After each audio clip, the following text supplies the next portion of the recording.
मुंबईतल्या 6 लोकसभा मतदारसंघांसाठी उद्या 20 मे रोजी मतदान होणार असून त्यावरती वर्चस्व राखण्यासाठी महायुती आणि महाविकास आघाडीनं जोरदार तयारी केली आहे। तर मतदानाची जय्यत तयारी करण्यात आली आहे। मुंबई उपनगर जिल्ह्यामध्ये 7353 इतकी मतदान केंद्र आहेत आणि आज सर्व मतदान पथकं मतदान यंत्रांसोबत रवाना होत आहेत। त्यामुळे मतदारांनी त्यांना दिलेला मतदानाचा हक्क जरूर बजावा असं आवाहन करण्यात आलंय। अधिक माहितीसाठी जाऊयात, आमचे प्रतिनिधी तुषार उपणवर आपल्या सोबत आहेत। तुषार, मुंबईतले 6 लोकसभा मतदारसंघ या ठिकाणी आजच्या दिवशी म्हणजेच उद्या जर मतदानाची प्रक्रिया आहे तर मग आज काय पूर्वतयारी सध्या सुरू आहे? श्वेता, मतदानासाठी शेवटचे काही तास उरलेले आहेत आणि मुंबईतल्या 6 लोकसभा मतदान केंद्रावरती आता आपल्याला जवळपास सर्वच जे पोलिंग बूथ आहेत, वोटिंग बूथ आहेत, त्या ठिकाणी आपल्याला या ठिकाणी वोटिंग मशीन या पोहोचल्याचं पाहायला मिळतंय। सध्या मी दक्षिण मुंबईतल्या प्रभादेवी या परिसरामध्ये आहे आणि तुम्हाला मी या परिसरातला आढावा घेऊन दाखवतोय। प्रशासकीय पातळीवरती सर्व प्रशासकीय कर्मचारी असतील, पोलीस कर्मचारी असतील, आता आपल्याला शेवटच्या काही तासांमध्ये आपल्याला आताही युद्ध पातळीवरती काम सुरू असल्याचं पाहायला मिळतंय। प्रत्येक मतदान कक्षाच्या बाहेर आपल्याला सूचनांचे फलक, त्याचप्रमाणे कोणकोणत्या प्रकारचे इन्स्ट्रक्शन आहेत त्याच्या सूचना आपल्याला या सर्व मतदान केंद्रावरती लावत असताना पाहायला मिळतात। इथले जे प्रेसिडिंग ऑफिसर आहेत, आपण त्यांच्याशी देखील या संदर्भातला संवाद साधणार आहोत।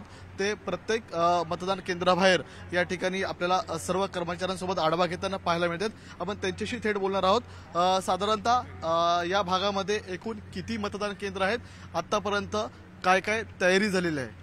सर, झोन क्रमांक 31 साठी जर बोलत असतो आपण, तर झोन क्रमांक 31 साठी इथं 239 181 माहीम मधील 239 ते 249 अशा 11 मतदान केंद्र आहेत। टोटल मतदान आहे 9,890 आणि इथं आपल्याला मुरारी घाट मैदान म्हणलं जायला आणि हा झोन 31 समोर झोन 30 आहे। तर आपण या ठिकाणी पाहिलं असेल, या मतदान केंद्रावरती पोलिसांचा देखील आपल्याला चोख पोलीस बंदोबस्त आहे।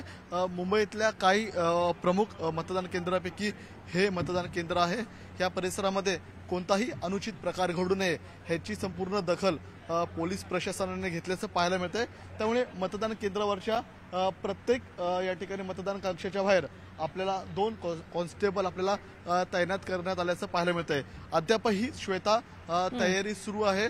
पुढच्या काही वेळामध्ये ही तयारी पूर्ण होताना पाहायला मिळणार आहे, कारण की शेवटचे काही तास उरलेले आहेत। मुंबईमध्ये तसं पाहिलं तर लोकसंख्या जास्त असल्या कारणामुळे प्रत्येक लोकसभा मतदारसंघामध्ये विधानसभानिहाय आपल्याला मोठ्या प्रमाणात मतदान केंद्राची संख्या वाढवलेली असते। त्यामुळे त्या ठिकाणी सरकारी कर्मचारी असतील, त्या ठिकाणी त्यांची कमी पडू नये किंवा जो पोलीस बंदोबस्त आहे त्याची देखील कमी भासू नये, याची संपूर्ण दखल आपल्याला पोलीस प्रशासन असेल किंवा या ठिकाणी निवडणूक